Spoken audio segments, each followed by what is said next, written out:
เกิดไฟไหม้โรงเบียร์หน้าลาดพร้าวเมื่อคืนถามว่าคดีจะไปทิศทางไหนแล้วใครจะต้องรับผิดชอบบ้างถือว่าเป็นเหตุสะเทือนขวัญเลยเมื่อคืนช่วงเที่ยงคืนนะฮะเกิดเหตุเพลิงไหม้โรงเบียร์หน้าลาดพร้าวบริเวณลาดพร้าวซอย 1ปรากฏว่าไฟลุกโหมกระหน่ำแล้วก็ทางเจ้าหน้าที่ดับเพลิงก็มีการช่วยกันสกัดจนตี 3นะฮะเหตุการณ์สงบ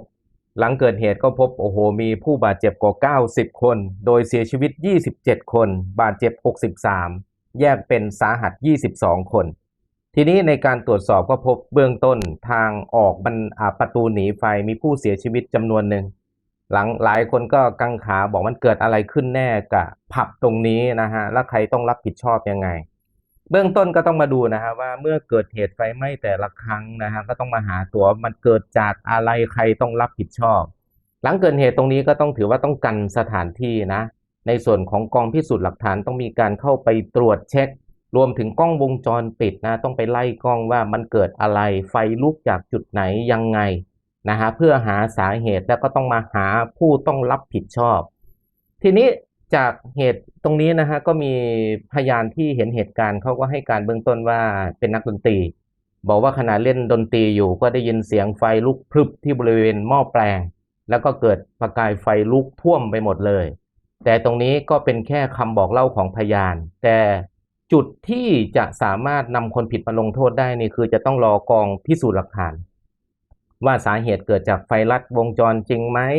หรือเป็นระบบซาวด์เอฟเฟกต์ของทางสถานบันเทิงหรือบริษัทผู้รับเหมาหรือวงดนตรีที่มาติดตั้งไหมเกิดการไปจัมป์แล้วก็ช็อตแล้วก็เกิดการระเบิดในครั้งนี้ขึ้นซึ่งตรงนี้ก็เลี่ยงไม่ได้ละบุคคลซึ่งเป็นต้นเหตุของการทำให้เกิดเพลิงไหม้ตรงนี้ต้องรับผิดชอบแล้วใครบ้างล่ะ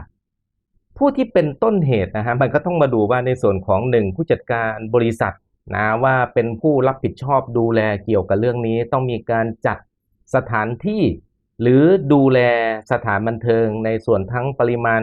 ผู้ใช้บริการและสถานที่ต้องสอดคล้องกันโดยจะแยกเป็นผู้บริหารของบริษัทเป็นผู้จัดการฝ่ายปฏิบัติการผู้จัดการฝ่ายบุคคล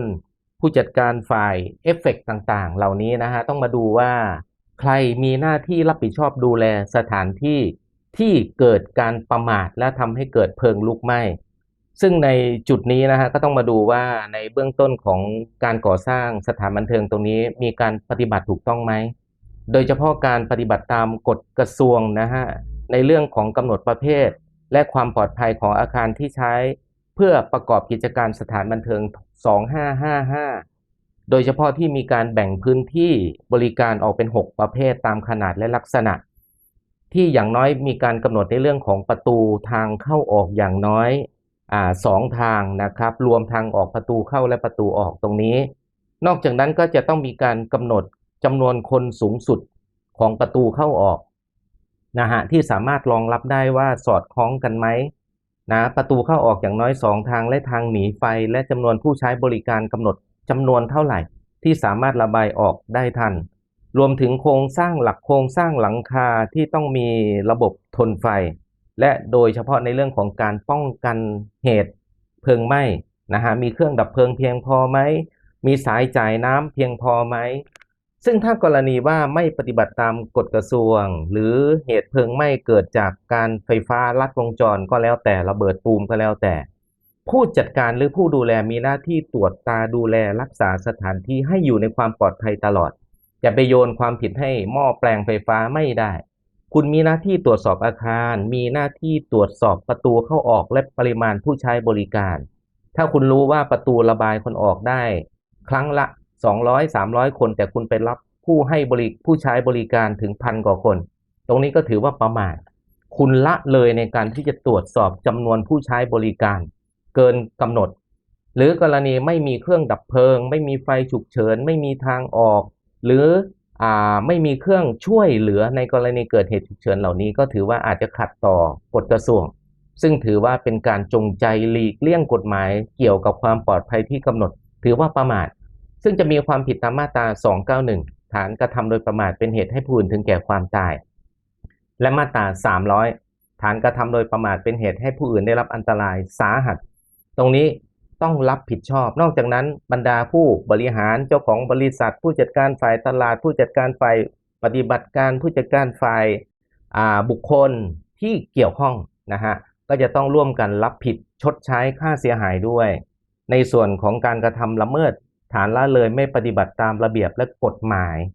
ตรงนี้ต้องรับผิดชดใช้ให้ญาติผู้ตายและผู้บาดเจ็บนอกจากนี้กรุงเทพมหานครนะฮะถือว่าเขามีหน้าที่ในการที่จะตรวจสอบสถานบันเทิงโครงสร้างอาคารระบบรักษาความปลอดภัยเหล่านี้ซึ่งทางญาติผู้ตายและผู้บาดเจ็บสามารถฟ้องไปที่ศาลปกครองได้ให้ร่วมชดใช้ซึ่งซันติก้าผับโดนมาแล้วนะฮะให้ชดใช้ 20% ให้กรุงเทพมหานครใช้ 20% ของค่าเสียหายแก่ญาติผู้ตายโดนหนักเหมือนกันในตรงนี้เราก็ต้องมารอดูนะฮะว่ากองวิทยาการที่จะเข้าตรวจพิสูจน์ต้องกันพื้นที่ว่าตอนนี้บันไดหนีไฟมันเปิดได้จริงไหมประตูหนีไฟโทษนะฮะเปิดได้จริงไหมจำนวนผู้เข้าออกจำนวนเท่าไหร่และในคืนนั้นมีคนเข้าไปใช้บริการเกินจำนวนที่ประตูเข้าออกจะต้านทานได้ไหมโครงสร้างอาคารถูกต้องไหมระบบรักษาความปลอดภัยป้องกันเพลิงไหม้ไฟฉุกเฉินครบไหมนะฮะซึ่งตรงนี้ซานติก้าผับผู้บริหารโดนจำคุก3 ปีรวมทั้งผู้จัดการฝ่ายปฏิบัติการฝ่ายบุคคลฝ่ายการตลาดรวมถึงนักดนตรีที่ไปจุดพลุ3 ปีนะฮะโดน3 ปีแล้วก็ชดใช้ค่าเสียหาย5 ล้านกว่าตรงนี้รอดูที่กองวิทยาการนะฮะว่าจะมีใครเข้าไปตรวจสอบพบไหมไล่กล้องวงจรปิดครบไหมพบว่าสาเหตุเกิดจากอะไรใครมีหน้าที่ดูแลและรับผิดชอบในคดีนี้รอดูกันต่อครับ